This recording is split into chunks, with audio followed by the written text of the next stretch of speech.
The live TV, सच सबसे आगे। नमस्कार, आप देख रहे हैं द लाइव टीवी और मैं हूं आपके साथ मुनमुन रहमान। महाराष्ट्र में दोस्तों सब कुछ ठीक नहीं है। महाराष्ट्र में शिंदे मुख्यमंत्री तो बन चुके हैं, सरकार भी बना ली है, लेकिन उसके बावजूद उनकी मुश्किलें लगातार बढ़ती जा रही हैं। कभी ओपीएस को लेकर तो कभी किसान मुद्दे को लेकर।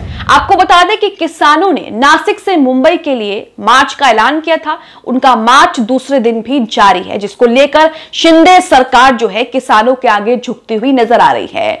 किसानों के मुद्दे पर शिंदे सरकार जो है वो बैकफुट पर आ गई है और किसानों से बात करने के लिए तैयार हो गई है। पूरा मामला आपको बताते हैं। खबर देखिए, नवजीवन की एक खबर है, लिखा है महाराष्ट्र के किसानों का नासिक से मुंबई के लिए मार्च जारी, बैकफुट पर आई शिंदे सरकार, कल करेगी वार्ता। यानी कि नासिक से मुंबई के लिए महाराष्ट्र के किसानों ने जो है मार्च का ऐलान किया था। दूसरे दिन उनका मार्च जारी है, लेकिन अब शिंदे सरकार जो है वो बैकफुट पर आ गई है और बात करने के लिए किसानों से राजी हो गई है। खबर में लिखा है महाराष्ट्र के किसानों का नासिक से मुंबई के लिए 175 किलोमीटर का लंबा मार्च दूसरे दिन मंगलवार को भी जारी रहा।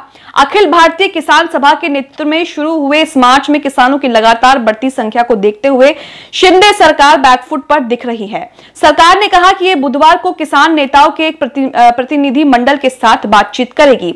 किसानों के लंबे मार्च का नेतृत्व अखिल भारतीय किसान सभा कर रही है, जिसमें 10,000 से अधिक किसान शामिल हैं। वो रास्ते में बैनर, तख्तियां, पोस्टर और नारों के साथ चिलचिलाती धूप में लगातार चलते जा रहे हैं। मार्च करने वालों का रास्ते में स्थानीय लोगों द्वारा विभिन्न गांवों में उत्साहपूर्वक स्वागत किया जा रहा है। जगह जगह पर स्थानीय लोग मार्च में शामिल किसानों को भोजन और पानी की पेशकश कर रहे हैं।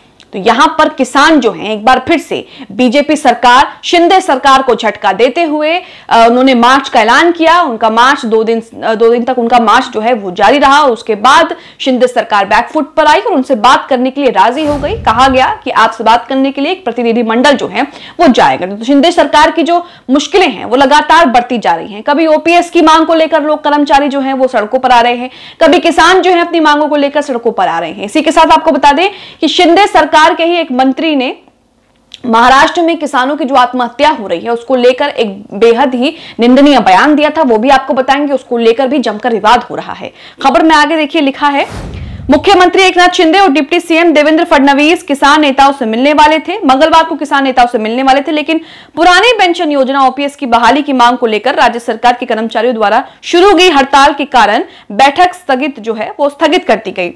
एमआईए-डीएमके महाराष्ट्र के महासचिव डॉक्टर अजीत नवाले ने मीडिया को बताया, हमें सूचित किया गया कि बैठक रद्द कर दी गई है, लेकिन कोई कारण नहीं बताया गया। हमारा मार्च हमेशा की तरह जारी रहेगा। प्याज उत्पादकों के लिए 300 रुपए प्रति क्विंटल की अनुग्रह राशि देने की शिंदे सरकार की पेशकश की आलोचना करते हुए उन्होंने ये भी कहा कि ये बहुत कम है और राशि को कम से कम 600 प्रति क्विंटल तक बढ़ाया जाना चाहिए, अन्यथा आंदोलन तेज होगा। नवाले ने कहा, जब सरकार हमसे बात नहीं करती, हम मुंबई गुजरात राजमार्ग को अवरुद्ध करने के लिए मजबूर हो सकते हैं, तभी वो सुनेंगे। इस मुद्दे को लेकर कांग्रेस भी जमकर हमलावर है शिंदे सरकार को लेकर और जमकर उन पर निशाना साध रही है। तो यहां पर ये देखना है कि किस तरीके से शिंदे सरकार की महाराष्ट्र में जो है मुश्किलें बढ़ती जा रही हैं। सरकार तो बना ली है, लेकिन उसके बाद एक के बाद एक मुश्किलें आ रही हैं। कभी कर्मचारी जो हैं वो हड़ताल पर बैठ जाते हैं, कभी किसान जो है वो सड़कों पर उतरकर मार्च करते हैं और अपनी मांगों को और अपनी समस्याओं को रखने के लिए उनसे बात करने की कोशिश करते हैं। लेकिन शिंदे सरकार उनसे बात करने वाली थी, लेकिन बैठक जो है उन्हें रद्द करनी पड़ी, जिसके बाद अब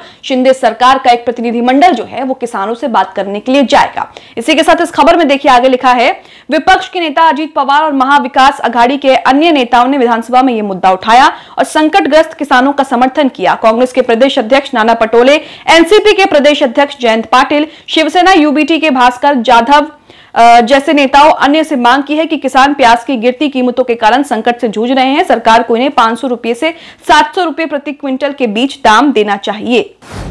तो किसानों को लेकर लगातार जो है किस तरीके से समस्याएं उनके सामने आ रही हैं। कई वीडियो सोशल मीडिया पर वायरल भी हुए हैं कि महाराष्ट्र में किस तरीके से किसानों की क्या हालत हो गई है।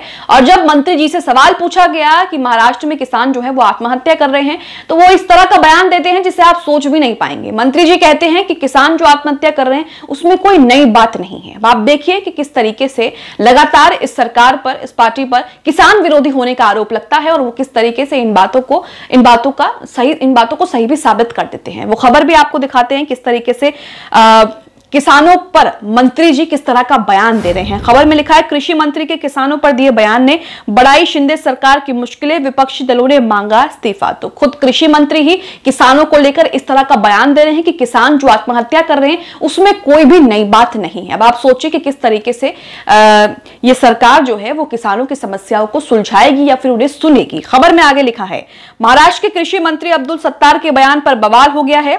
शिंदे सरकार के मंत्री ने कहा कि किसानों का आत्महत्या करना कोई नई बात नहीं है और ऐसी घटनाएं कई वर्षों से हो रही हैं। उनके इस बयान को लेकर विपक्षी पार्टियां जोरदार हमला बोल रही हैं। विपक्षी दल अब्दुल सत्तार के इस्तीफे की मांग भी हो रही है। अपने इस मांग को लेकर विपक्षी पार्टियों ने मंगलवार को विधान भवन के बाहर प्रदर्शन भी किया था। वहीं कांग्रेस के केंद्र सरकार और महाराष्ट्र सरकार को किसान विरोधी भी बता दिया। इस पूरे मुद्दे को लेकर कांग्रेस जो है वो बुलाने की कोशिश कर रही है और लगातार महाराष्ट्र की शिंदे सरकार पर हमलावर है। किसानों को जिस तरीके से उनके उत्पादकों को लेकर सही दाम नहीं मिलता है, ये एक लंबी बहस चलती आई है।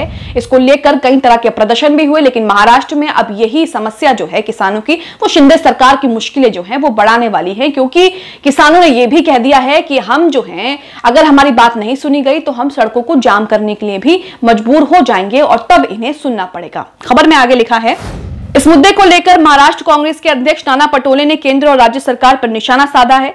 निशाना साधते उन्होंने कहा है कि केंद्र सरकार हो या महाराष्ट्र सरकार, दोनों ही किसान विरोधी हैं। राज्य सरकार किसानों की मदद नहीं कर रही है। हम चाहते हैं कि किसानों की मांगों को पूरा किया जाए और पुरानी पेंशन योजना को लागू किया जाए, नहीं तो हम पूरे राज्य में कुर्सी छोड़ो आंदोलन करेंगे। तो कांग्रेस भी जमकर किसानों का जो है समर्थन कर रही है और लगातार उनके समर्थन में कई तरह की बातें और कई तरह के ऐलान कर रही है।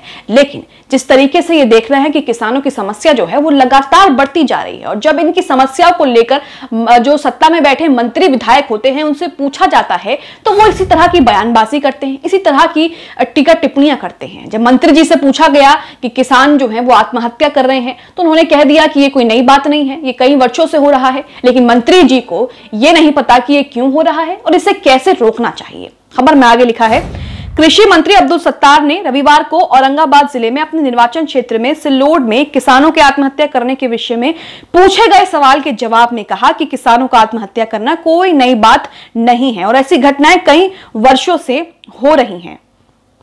अब्दुल सत्तार ये भी कहते हैं आगे कि किसानों के आत्महत्या करने का मामला कोई नया नहीं है, ऐसी घटनाएं वर्षों से हो रही हैं। मेरा मानना है कि मेरे निर्वाचन क्षेत्र सहित महाराष्ट्र में कहीं भी किसानों द्वारा आत्महत्या करने की घटना नहीं होनी चाहिए, लेकिन इससे रोकने के लिए मंत्री जी क्या कदम उठा रहे हैं, उनकी सरकार क्या योजना ला रही है, इसको लेकर कोई भी बात नहीं करता है। एक खबर में लिखा है, देखिए कि पुलिस के मुताबिक 3 से 12 मार्च के बीच सिल्लोड में ही कम से कम 2 किसान आत्महत्या कर चुके हैं। हालांकि सूत्रों ने दावा किया है कि इसी अवधि के दौरान मराठवाड़ा क्षेत्र के औरंगाबाद जिले में कम से कम 6 किसानों ने आत्महत्या की है। प्रथम दृष्टया ऐसी प्रतीत होता है कि कर्ज की समस्या होने के कारण किसानों ने आत्महत्या की है। तो किसान लगातार आत्महत्या कर रहा है, किसान लगातार परेशान है, कर्ज में डूब रहा है, लेकिन जो सरकार सत्ता में बैठी है उसे किसानों के दर्द और किसानों की समस्या उसे कितना फर्क पड़ता है ये तो आने वाले वक्त में ही पता लगेगा। लेकिन किसानों को लेकर जिस तरीके से शिंदे सरकार जो है वो बैकफुट पर आ गई है, ये देखना होगा कि किस तरीके से ये मुद्दा चुनाव में या लोकसभा के चुनाव में कितना प्रभावित करेगा। आप इस खबर को लेकर क्या सोचते हैं, हमें कमेंट बॉक्स में कमेंट करके जरूर बताएं। द लाइव टीवी, सच सबसे आगे।